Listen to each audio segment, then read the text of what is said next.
Hello and welcome to Asia in Depth. I'm Matt Schiavenza. Last week, the United States and Britain said they believe that Iran carried out a deadly attack on an Israeli-linked merchant vessel off the coast of Oman. The incident, which Iran denies any involvement in, has raised tensions between Iran and Israel, whose rivalry is reshaping diplomacy in the Middle East. The two countries, as it happens, also have new leaders. On June 12th, an eight-party coalition won Israel's elections, elevating 49-year-old Naftali Bennett to prime minister. 6 days later, the hardliner Ebrahim Raisi was elected president of Iran, bringing him in close alignment with the country's supreme leader, Ayatollah Khamenei. In the first part of this episode of Asia in Depth, we're going to learn more about Bennett and Raisi and what their emergence tells us about where their countries and the region are going. We have two expert guests to guide us along. Ambassador Dennis Ross served as the U.S. point person for the Middle East peace process in the administrations of George H.W. Bush and Bill Clinton. Karim Sadjadpour is an expert on Iran at Carnegie Endowment for International Peace and is an Asia 21 Young Leader. They spoke with Asia Society President Kevin Rudd. Later, Rudd is joined by Meghan O'Sullivan, an expert at Harvard University, for a conversation about the U.S. and Afghanistan. Ross begins by describing the eight parties that comprise Naftali Bennett's victorious coalition. There are two right-wing parties. Prime Minister Bennett comes from one called Yamina, but there's another one called New Hope. So there's two right-wing parties. There is what I would call a right-of-center party, which is Israel Beitenu, which is Avigdor Lieberman's party. There are two centrist parties, Yair Lapid's party, he is the foreign minister now, and Blue-White, and Benny Gantz is the defense minister. And then there are two left-wing parties, or at least left-of-center and left-wing parties. One is the Labor Party, headed by Merav Michaeli. And the last one is Meretz, which has always been seen as not just a left-wing party, but a peace party in Israel, pretty much always limited in terms of being on the left side of the spectrum. An interesting party in the sense that it has both Israeli Jewish and Israeli Arabs who are part of it. Now that also leads to one last party, the Ram Party, which is the Islamic movement in Israel. Mansour Abbas is the head of it.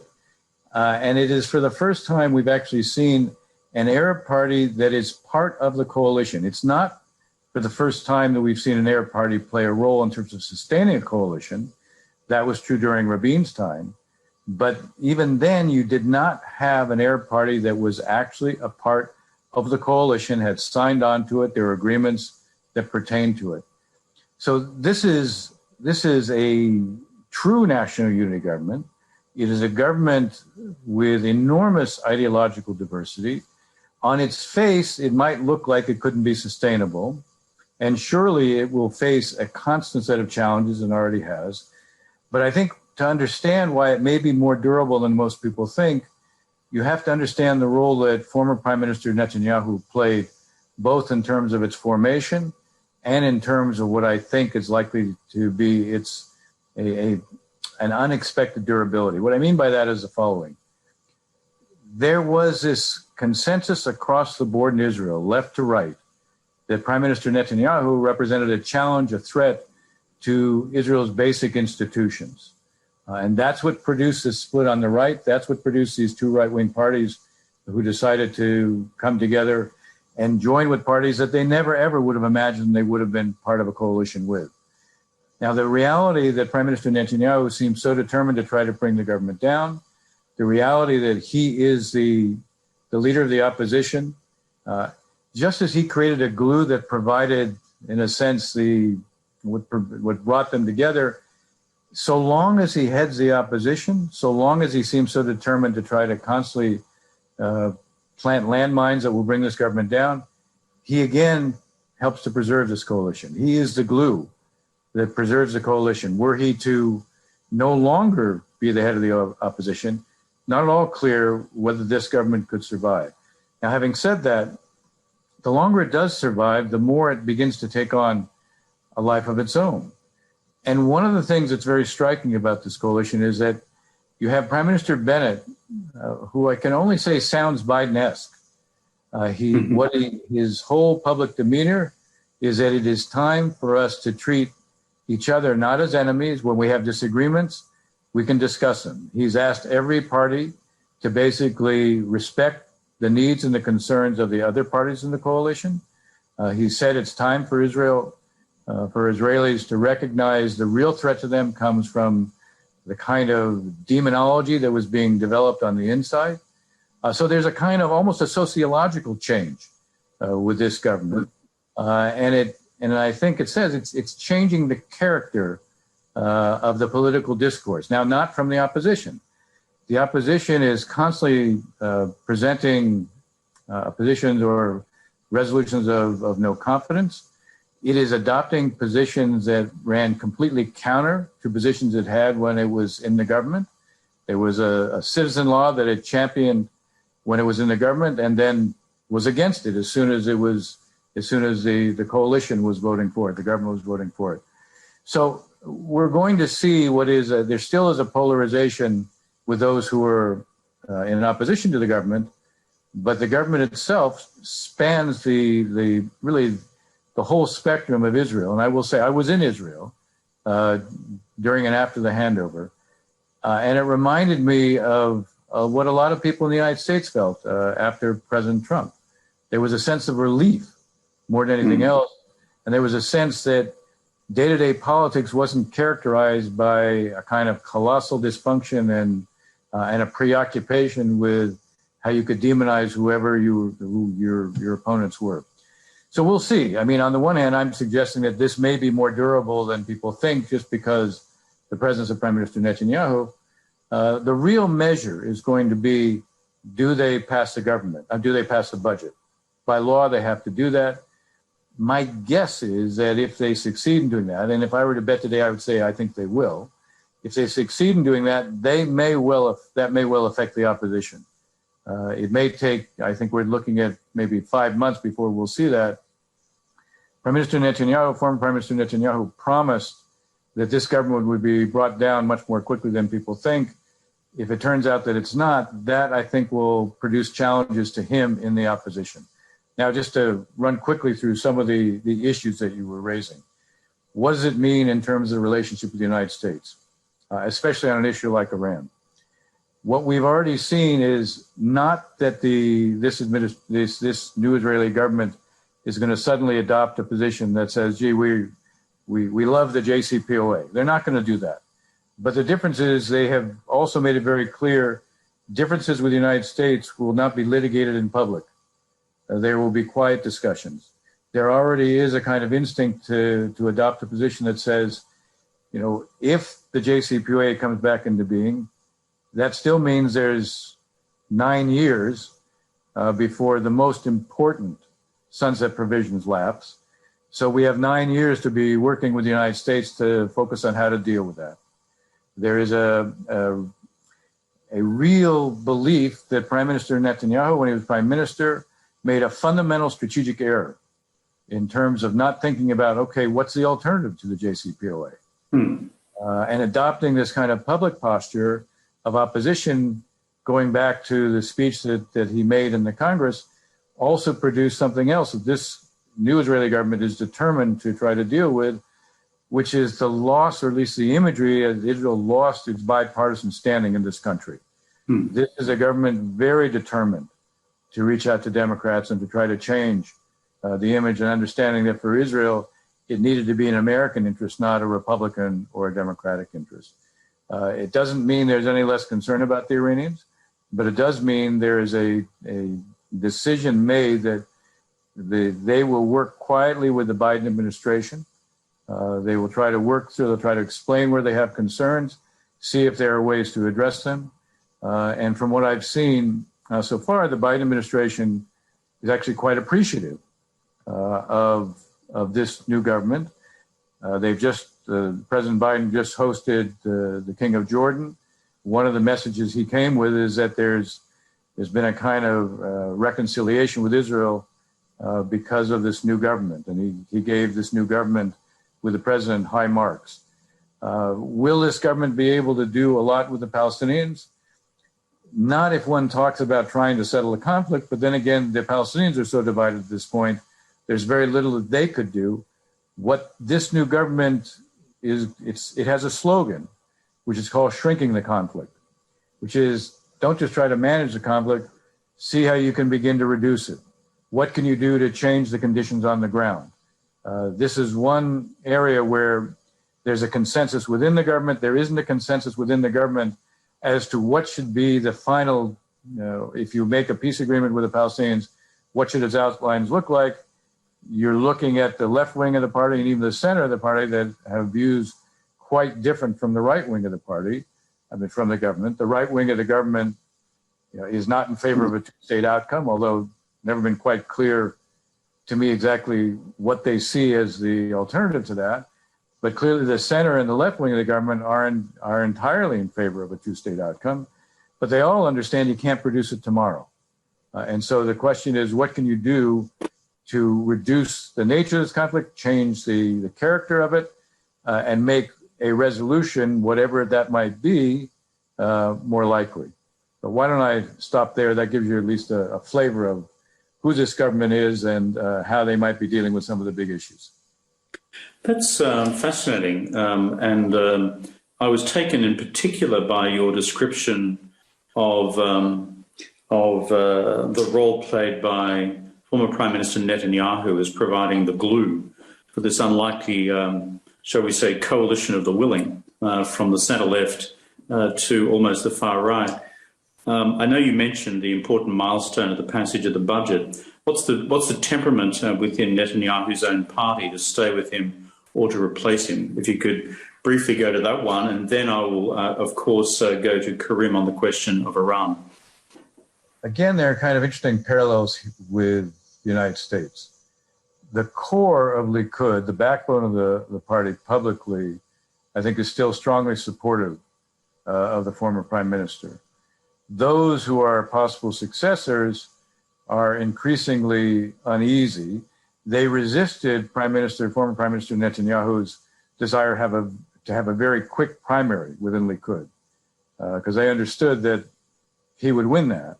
And so far, they're not moving towards a quick primary.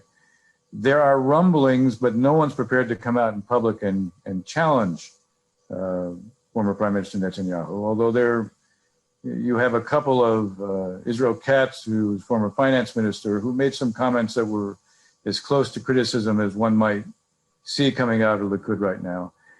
I think that there are a group of potential successors who are biding their time right now.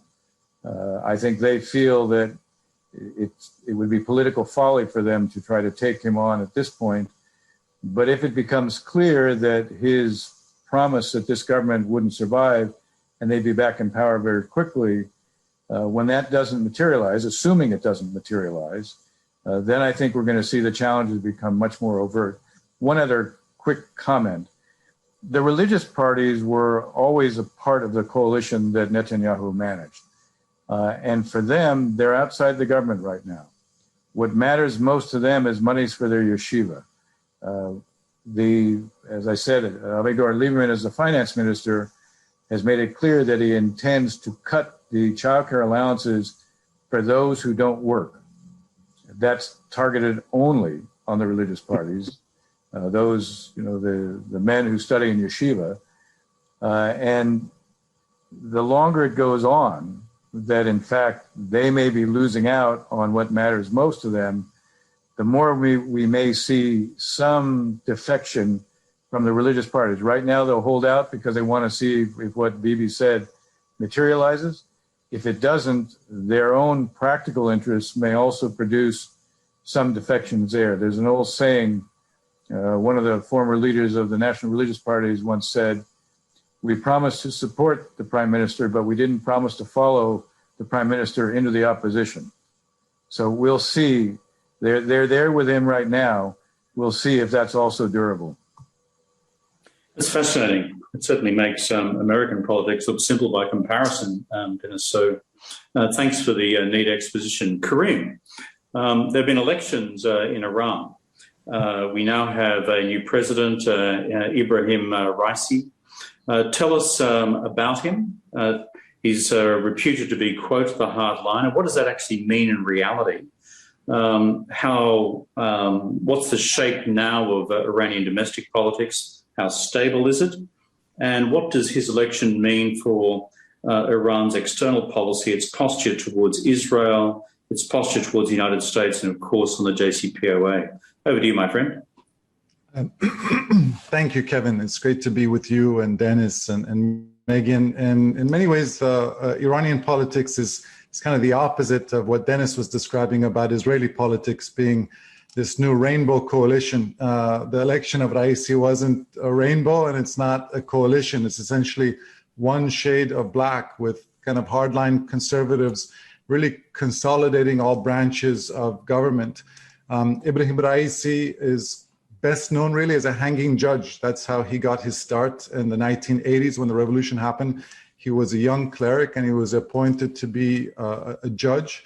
And, you know, he's implicated in the execution of thousands of political prisoners. And so that's kind of how he got his start. And over the last decade and a half, he's really risen to where he is now by being an acolyte of the supreme leader, Ayatollah Ali Khamenei. So he's really kind of a mini-me for the supreme leader.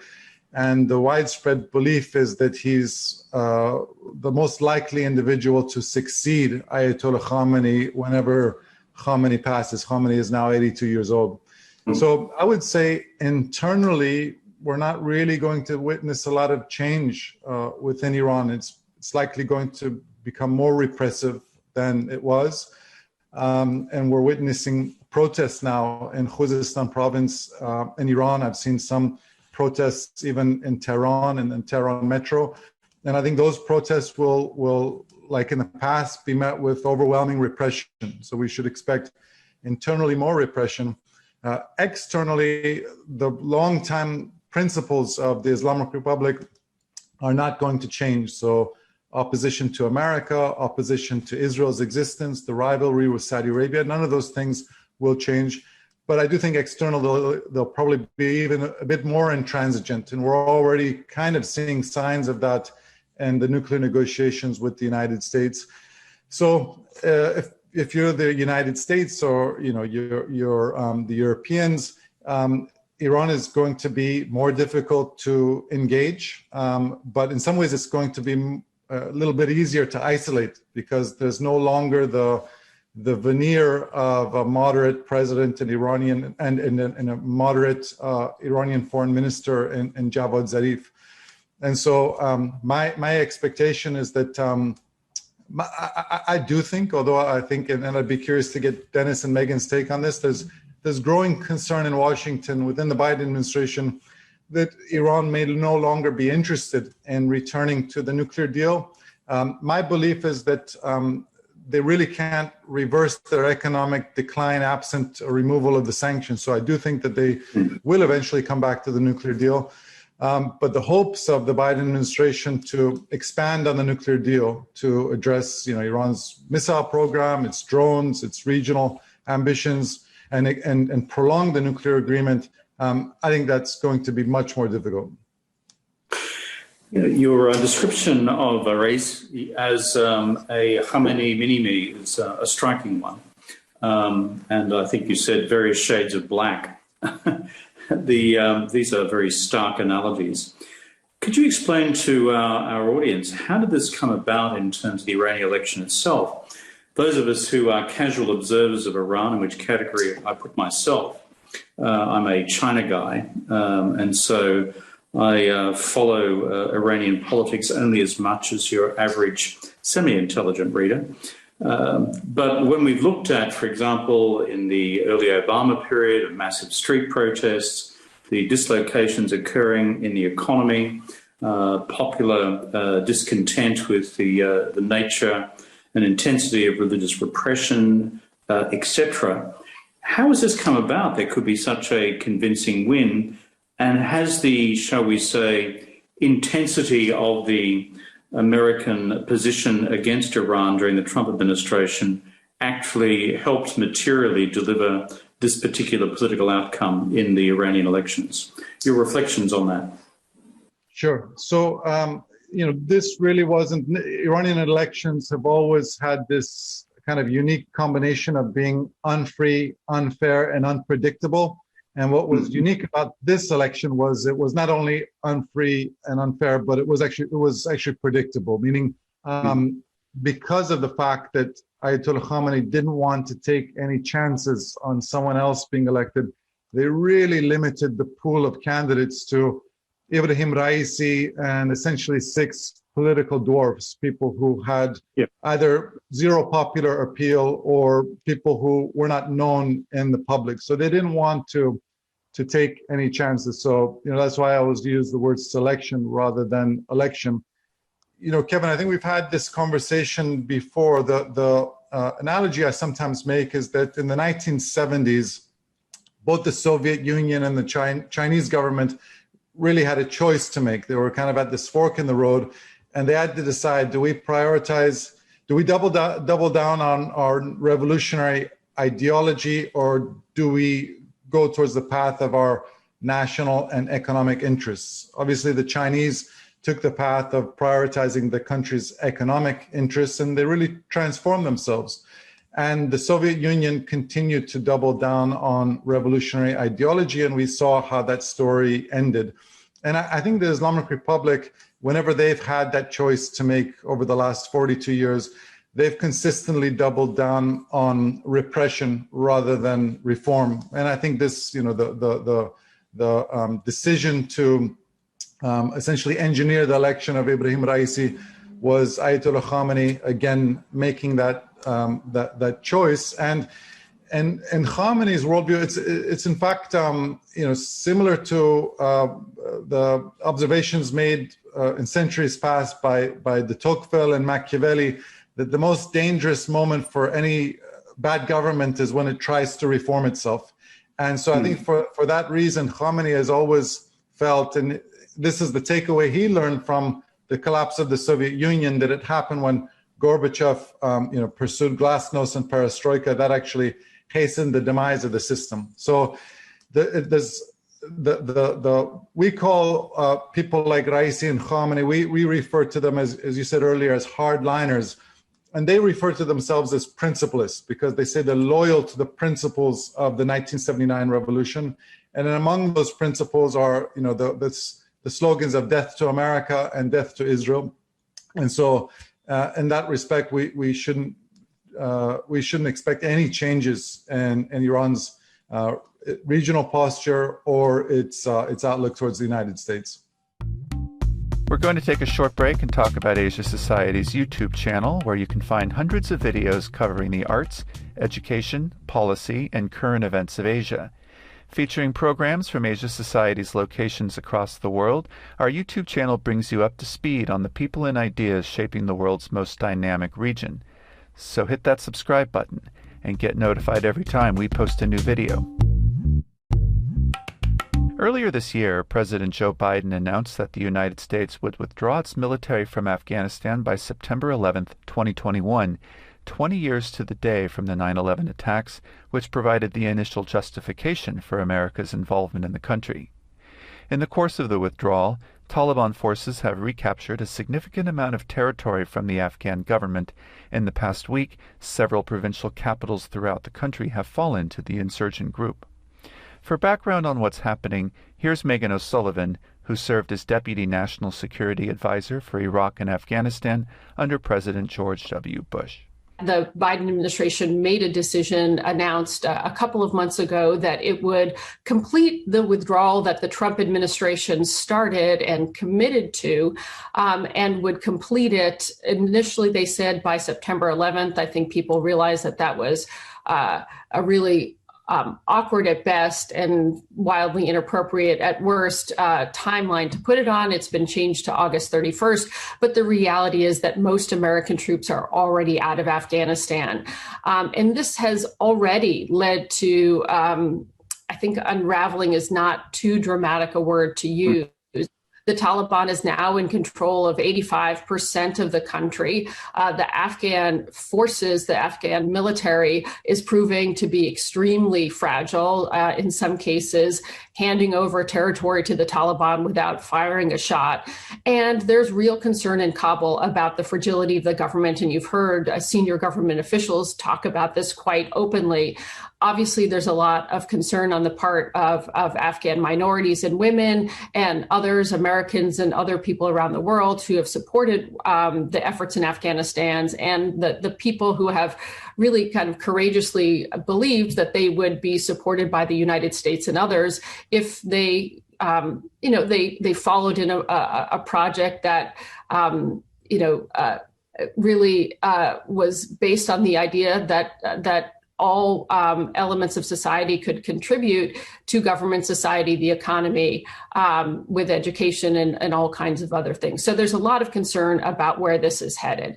Let me say a couple of words, because I think this is interesting from the perspective of what this says about the Biden administration and how they're viewing the region at large, but how this decision came about. In some respects, it's not a surprising decision. Anyone who knows President Biden knows that he has been interested in winding down the war in Afghanistan for a long time, actually stood against the Afghan surge that President Obama instituted back in that administration. And part of his campaign was calling for the end of the forever wars and ending the commitment, the military commitment in Afghanistan. However, what is surprising is how this happened and how abrupt it is. And I think it's fair to say how the administration has moved forward so quickly, even in the face of, not being able to answer some very, very key questions. For instance, how America's counterterrorism objectives are going to continue to be met in Afghanistan, even after the withdrawal. Essentially, to make a fairly long story short, this put the president was faced with a difficult decision that former President Trump had put in place a policy, as I mentioned, that had already moved the United States in the direction of a withdrawal, and there were very few troops left on the ground. And President Biden was basically left with the decision of reversing that trajectory or continuing with it. And I think in the face of a couple of arguments, he made the decision he did. And one of the strongest arguments, the one that you hear the most, is that America needs to focus on Asia, needs to focus on China. There was also the argument that there was no peace agreement on the horizon, and that if the United States didn't withdraw this year, it would need to withdraw next year in the absence of a peace agreement, or the year after. I think those rationales may prove to be pretty tenuous over time. I mean, I think the first one is the most important one to examine is, does this withdrawal in fact allow America to focus more squarely on China and on Asia? And Kevin, you, of course, will have a lot to say about that, and I'd be interested in that. My sense is this is not a very strong argument, in the sense that the commitment that America had in Afghanistan had been dramatically reduced. We're talking about 3,500 troops that had not suffered a casualty for 18 months, that there wasn't necessarily this incredible infusion of political effort or necessarily military support being given to Afghanistan. I think it's fair to say a little bit more would have been necessary to make it sustainable. But what we really needed was a change in the conversation, away from, is this about a peace agreement or not, to a conversation about, in fact, is America willing to make a longer term commitment to Afghanistan, a small commitment, but a longer term one, for the purpose of avoiding a bad outcome. Now, this, of course, is a very hard thing to sell to a population that is wary of war with Afghanistan, and I understand how reluctant the administration was to have that conversation. My fear is that Afghanistan is going to deteriorate to the point that it will once again involve or demand the involvement of the Biden administration, and it could become a much bigger distraction from the areas of the world where America's focus is really needed. I was on a congressionally mandated task force on Afghanistan to make recommendations to the new administration, and we heard very clearly intelligence and defense assessments that if America were to withdraw, that the world should expect within 18 to 36 months that groups like al-Qaeda could reconstitute themselves sufficiently to be a threat to the American homeland. So I hope this does not turn out to be the case, but there's certainly the possibility that Afghanistan will once again demand attention from America. And perhaps that attention will be more costly than it would have been to keep a small commitment. That'll do it for this week's episode of Asia in Depth. You can subscribe to this podcast on Apple, Spotify, and YouTube, and check out past episodes by visiting our show page at asiasociety.org/podcast. And don't forget to follow us on Facebook and Twitter at Asia Society. I'm Matt Schiavenza. See you next time.